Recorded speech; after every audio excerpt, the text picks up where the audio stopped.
កាមេរ៉ាដំបូងគេបង្អស់លើលោកគឺមិនអាចថតរូបបានសូម្បីតែមួយសន្លឹកហើយចុះតើវាអាចវិវត្តរហូតដល់កាមេរ៉ាទូរស័ព្ទដៃ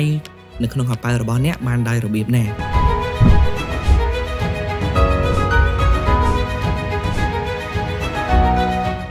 វីដេអូមួយនេះឧបត្ថម្ភដោយក្រុមហ៊ុន Neptune Pool and Landscape Neptune គឺជាអ្នកជំនាញឈានមុខគេនៅក្នុងឧស្សាហកម្មអាំងហែលទឹកនៅកម្ពុជាលើពីការសាងសង់ Neptune ក៏បានផ្ដល់នូវដំណោះស្រាយដ៏ល្អឥតខ្ចោះសម្រាប់ការរចនាអាំងហែលទឹកបន្ទប់ Spa Steam និង Sauna ទាំងកម្រិតគ្រួសារនិងលក្ខណៈអាជីវកម្មក្រុមការយកចិត្តទុកដាក់ពីក្រុមអ្នកបច្ចេកទេសដែលមានបទពិសោធន៍រាល់ការដំឡើងគ្រឿងបរិក្ខារនិងសម្ភារៈបច្ចេកទេសសុទ្ធតែមានគុណភាពខ្ពស់រួមជាមួយនឹងការធានាត្រឹមត្រូវដែលជាទំនុកចិត្តយូរអង្វែងសម្រាប់លោកអ្នកសម្រាប់ព័ត៌មានបន្ថែមបងប្អូនអាចតាក់ទងទៅកាន់ Neptune Pool and Landscape តាមរយៈទំព័រ Facebook Telegram ឬក៏គេហទំព័រផ្លូវការដែលមានដំណភ្ជាប់នៅក្នុង description ខាងក្រោមហើយថ្ងៃនេះយើងនឹងនាំអ្នកទាំងអស់គ្នាទៅមើលពីប្រវត្តិដ៏អស្ចារ្យនៃការវិវត្តរបស់កាមេរ៉ារយៈពេលជាង 2000 ឆ្នាំនៅក្នុងរយៈពេលត្រឹមតែប៉ុន្មាននាទីយើងមកស្គាល់កាមេរ៉ាដំបូងគេបង្អស់កាមេរ៉ាទី1គឺជាកាមេរ៉ាដែលថតរូបមិនបាននៅក្នុងឆ្នាំ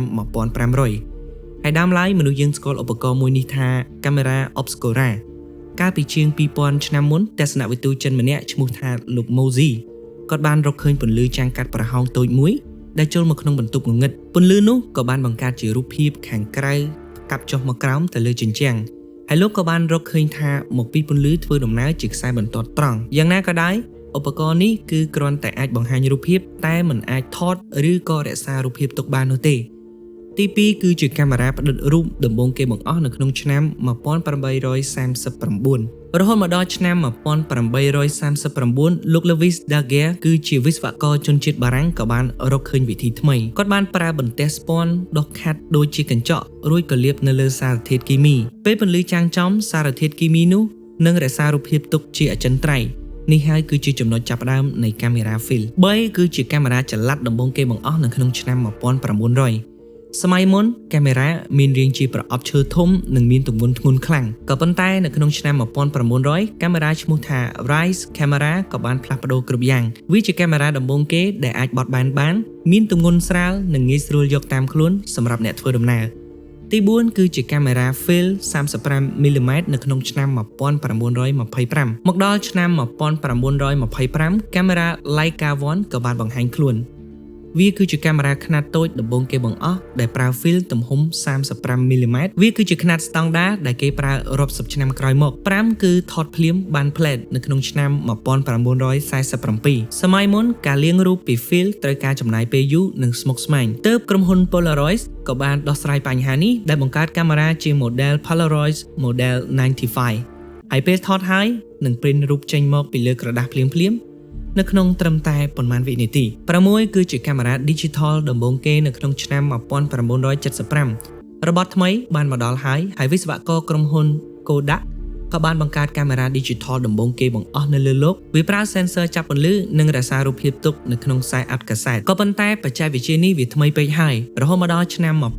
1991 ទើបវាមានលក់នៅក្នុងទីផ្សារនៅក្នុងតម្លៃថ្លៃកប់ពពកគឺ$13,000 7គឺជាកាមេរ៉ាតម្លៃ$4នៅក្នុងឆ្នាំ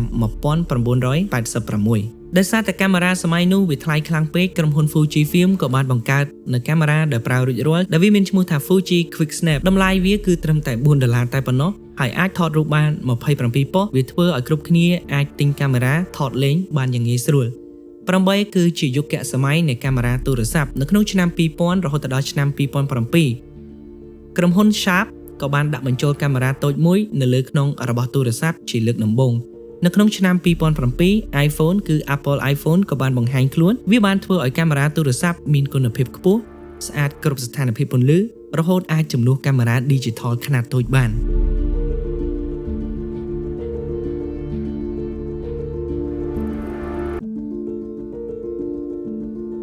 9គឺជាស្ដេចកាមេរ៉ាអ្នកផ្សងព្រេងឆ្នាំ 2008 ក្រុមហ៊ុន GoPro ក៏បានបង្កើតកាមេរ៉ាខ្នាតតូចនិងធន់រឹងមាំសម្រាប់អ្នកលេងកីឡាបែបប្រថុយប្រថុយតែអ្នកដឹងទេកាលពីលោក Felix Baumgartner គាត់បានលោតចេញពីលំហអាកាសមកលើផែនដីគេក៏បានប្រើកាមេរ៉ា GoPro នេះចំនួន6គ្រឿងជាប់នឹងខ្លួនរបស់គាត់ដើម្បីផ្ដិតរូបភាពមកលើផែនដីហើយបច្ចុប្បន្នកាមេរ៉ាអាជីពអាចថតវីដេអូកម្រិត 4K នៅក្នុងរូបរាងដ៏តូចមួយចុះនៅថ្ងៃអនាគតអ្នករចនាម៉ូដម្នាក់ស្រមៃនឹងបង្កើតគំរូ 3D នៃកាមេរ៉ាដែលមានកម្លាំងខ្លាំងក៏ប៉ុន្តែមានទំហំប៉ុន្តែកាក់មួយតែប៉ុណ្ណោះ